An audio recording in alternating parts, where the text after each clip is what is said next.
So, Mr. Perrin, you are a senior fellow at the Policy Center for the New South.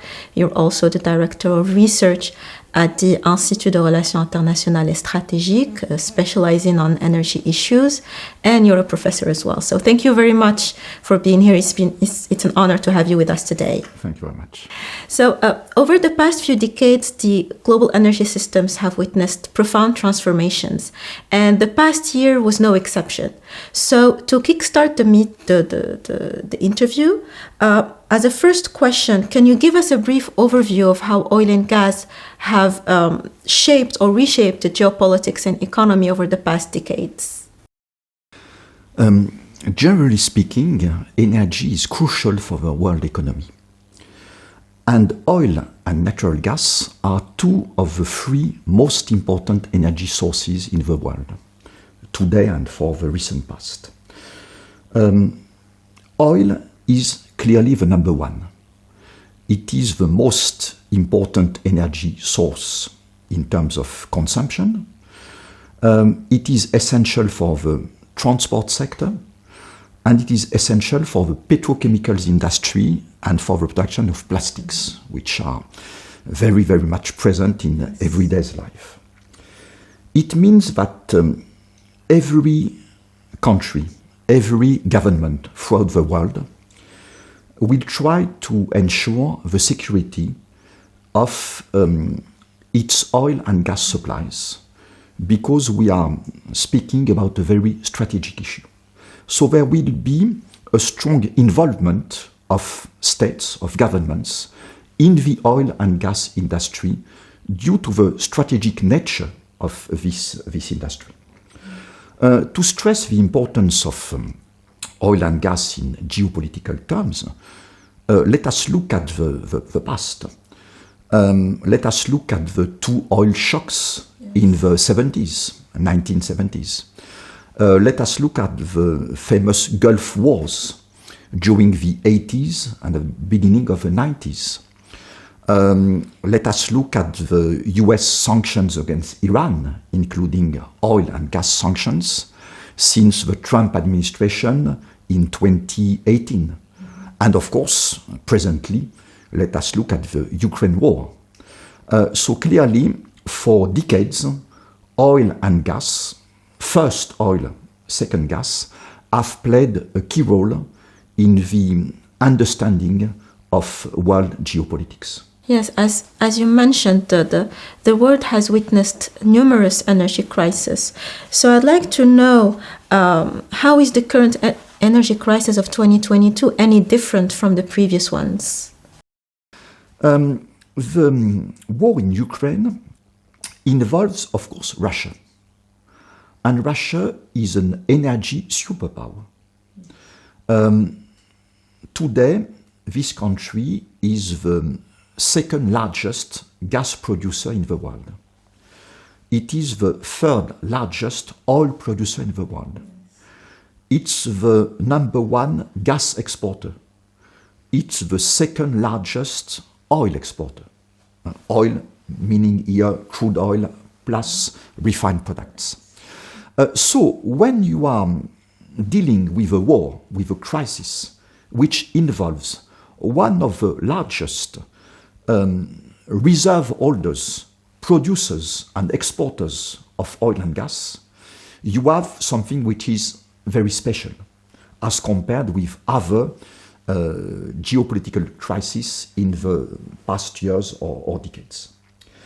As far as the present war is concerned, we have a combination of Western sanctions, especially European and US, not only, but especially, against Russia, involving the energy sector. Among the various economic sanctions against Russia, you have energy sanctions. You also have, in this world, measures taken by Russia in the form of retaliation against Western powers. You have the use of gas as a weapon. It's clear, by Gazprom, which is the largest gas group in the world. You have recently, end September, attacks against the Nord Stream 1 and Nord Stream 2 gas line projects. You have in Ukraine attacks against power facilities, deliberate attacks. And you have a nuclear power station, Zaporizhzhia, certainly the most famous nuclear power station in the world, due, of course, to what happens in Ukraine. This nuclear power station is not directly the target of attacks, but not very far. So when you look at the war in Ukraine, you have a very complex mixture between war, military operation, geopolitics, economic sanctions, oil, gas, power, including nuclear. It's something, I think, rather unique, even if we take into account the fact that in the past decades we have many examples, we have spoken about some of them, involving energy and geopolitics, but it's something very, very special. In this war in Ukraine, for the first time ever, the European Union has decided to get rid of all the fossil fuels imported from Russia. It is totally unprecedented in the history of the European Union. So, yes, I think that we can say that this war and the relationship between this war and the geopolitics of energy, oil, gas, power, and nuclear, is really something very, very special. Absolutely. And I would like to pick point on a point that you just mentioned and perhaps expand on it a little bit, and it is that of energy sanctions against Russian oil and gas. And first of all, in your opinion, which is more strategically valuable for Russia? Is it gas or oil? And how are these sanctions going or are already affecting the Russian economy? Oil and gas, so hydrocarbons, are very valuable for Russia, for the Russian economy, and for the Russian power at the top, at the Kremlin. But oil is number one and gas number two in terms of export revenues for Russia. First oil, then gas, and after other natural resources. About Western sanctions affecting the energy sector. Amongst the numerous Western sanctions against Russia, you have sanctions directly targeting the energy sector, especially oil and gas. You have financial sanctions. They are not targeted on the energy sector. They target the Russian economy, globally speaking, including the energy sectors. So when you take against a country financial sanctions, it will have, perhaps indirectly, an impact on energy, because energy is part of a global economy. And energy, you need financing, of course. And financing by at billions and billions of dollars. You also have, within the Western sanctions, technological sanctions. And these sanctions will also affect negatively the Russian energy industry. Because Russia and Russian oil and gas companies will no longer be in a position to have access to some very sophisticated oil and gas technologies or technologies involved in the oil and gas industry. So you have these three levels of sanctions. Sanctions targeting directly the oil and gas sector, and financial and technological sanctions. So yes, the impact on the Russian oil and gas sector, more broadly the energy sector in Russia, will be important, especially in a mid-term horizon. When we are speaking about economic sanctions, it's not for the short term. It's for the medium term or long term. In this case, the medium-term impact on the Russian energy sector will be strong, probably very strong. Yeah, which makes sense. Yes. Absolutely. Now, moving on to the EU, you mentioned the EU adopting an unprecedented positions vis-à-vis Russia. So, can you expand more about that and perhaps talk about the EU's initiatives undertaken so far to lessen their dependence over Russian energy products? And what do you think about the policy responses across the EU so far? At the end of March this year, the EU took the historic decision to get rid of all fossil fuels coming from Russia, which means crude oil, refined products, natural gas, and coal. And totally. There are three different targets for these three fossil energies. As far as coal is concerned, from the end of August this year, the EU is no longer importing Russian coal. For oil, crude oil and refined products, the target date is end 2022, beginning next year. It will not be complete embargo, but the embargo decided by the EU countries, the 27 EU countries, will affect about 90% of Russian oil supplies coming to the EU. And as far as natural gas is concerned, we have a medium-term horizon, let's say about 5 years from now, so 2027. The EU has adopted such a decision and at the same time a strategy to try to deal with the negative impacts of such a decision. We are speaking about energy, so it's essential for the EU economy. There are several key points in this strategy. First, the European countries and the EU will try to search for oil, gas and coal from other countries than Russia. Second, these countries will try to reduce their gas consumption.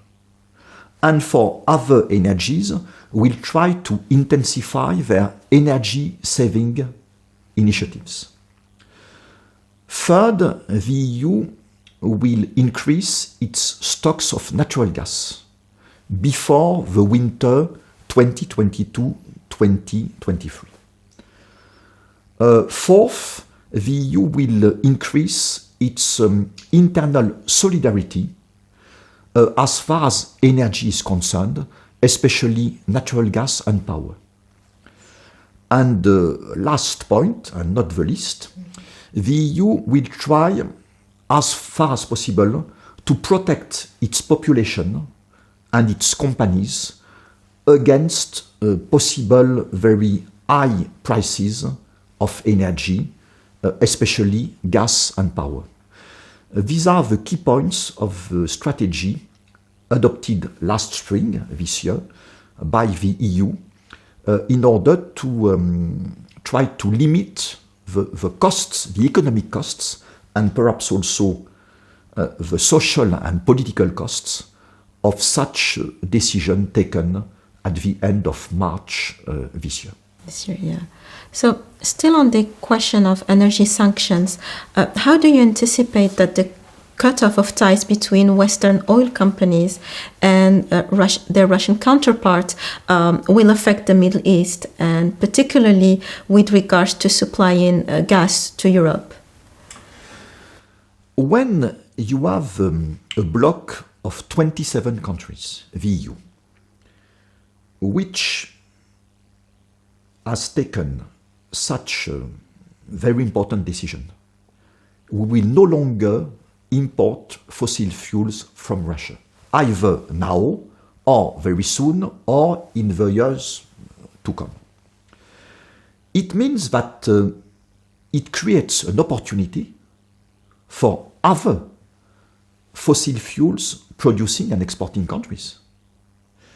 When they target the European market, they will no longer be in competition with Russia, which is a supergiant producer and exporter and reserve holder of fossil fuels. European countries and the European Union are discussing, negotiating with a lot of fossil fuels producing and exporting countries with two key questions. First question, do you have a capacity to export more oil or more gas or more coal, but especially more gas, to the EU? Second question, if you have this capacity, are you willing to do this? And if the countries which are contacted by the EU are answering yes and yes, yes, we can, yes, we want to do this, the next stage is to begin commercial negotiations between European energy companies and energy companies in these producing countries in order to discuss and perhaps to sign a contract for further deliveries of fossil fuels to the EU market. Of course, the Middle East is in this race for energy. The Middle East is the largest holder of proven oil reserves and proven gas reserves in the world. The Middle East controls about 50% of world proven oil reserves and about 40% of world proven gas reserves.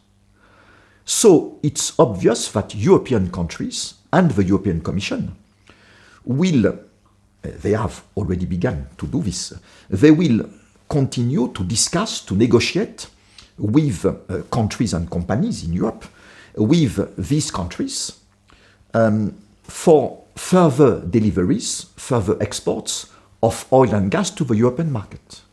As far as oil is concerned, the countries in the Middle East region, which will be very carefully targeted, are first Saudi Arabia, the second largest oil producer in the world, behind the US and before Russia, and the United Arab Emirates. We have Iran, but it's a very special case because of US sanctions. Iraq also will be approached.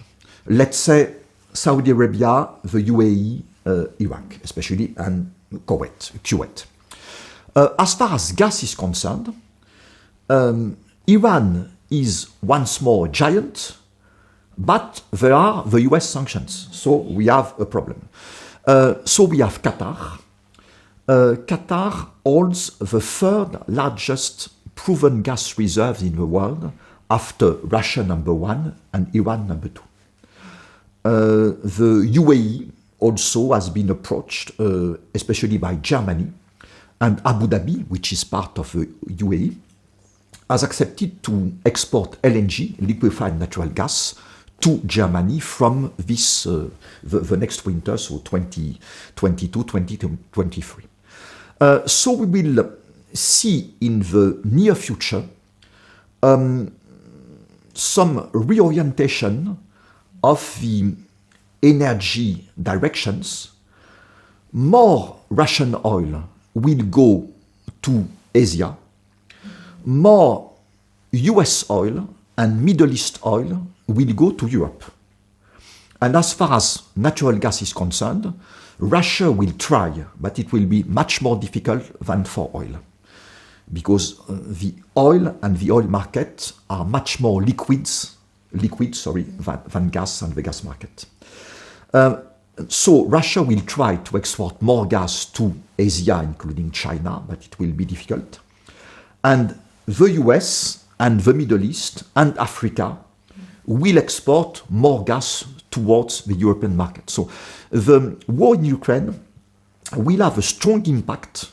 It's already, we already see some signs now. in a short-term horizon. We'll see much more in a medium-term horizon. This war will have a strong impact on strong reorientation of energy flows, especially oil and gas, throughout the world. Yes, absolutely. And with Russia being part of OPEC Plus, I think one of the questions that I had is, how will Russia's isolation affect dynamics within the OPEC Plus group?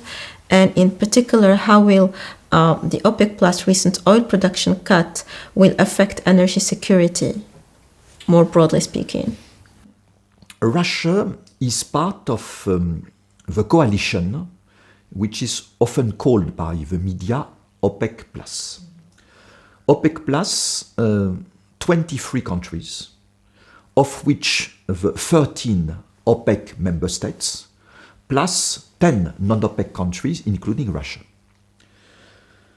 So far, despite the war in Ukraine and all its geopolitical and energy impacts, OPEC Plus is going fairly well. Because OPEC Plus countries are selling oil, there is a strong demand for oil, and oil prices are high. So it's good for OPEC Plus as a coalition and OPEC Plus member countries.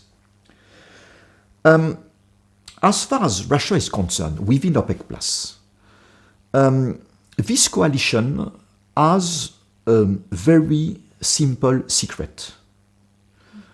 The secret is as follows. When we have an OPEC Plus meeting at the ministerial level, oil and or energy ministers, it is very important not to speak about the war in Ukraine. Nobody will pronounce these words, these 4 words, the war in Ukraine, and nobody will make some allusion to this. And so meetings will be okay. Because Russia is around the table, and if of course someone, a minister from one OPEC Plus country, is speaking about this, the Russian minister, which is the Russian Minister of Energy, will not be very pleased. And so the atmosphere of the meeting will be a little difficult. So it's not a formal rule, but it's of course informal. You have OPEC Plus meetings, about every month. Nobody is speaking about the war in Ukraine. And so all is okay. Within OPEC Plus, there is a strong conviction. It's better to have Russia around the table, within the coalition, than to have Russia outside the coalition. So the 22 other countries, other than Russia, within OPEC Plus, are convinced that in their national interest and in their collective interest as important oil producers and exporters, it's better to keep Russia around the table. And Saudi Arabia and other countries, OPEC Plus has 2 leaders, Saudi Arabia for OPEC countries and Russia for non-OPEC countries, because within the 23 countries of OPEC Plus, these are the most important producers and exporters of crude oil. And they have huge reserves, of course. So all is more or less okay for OPEC Plus, despite the war in Ukraine. As far as their latest decision is concerned, it was taken on 5 October. They decided to reduce their collective oil production by 2 million barrels per day, about 100 million tons per year, from November 2022. This decision was not well received by importing and consuming countries, especially but not only Western countries, including the United States. Will this decision put be a risk for the oil security, oil supplies for the world? I don't think so. Of course, it will mean less oil on the market. But due to the war in Ukraine, due to high inflation, due to the policy of large central banks, with the rise in interest rates, we have growth, an economic growth rate in the world, which is not very high.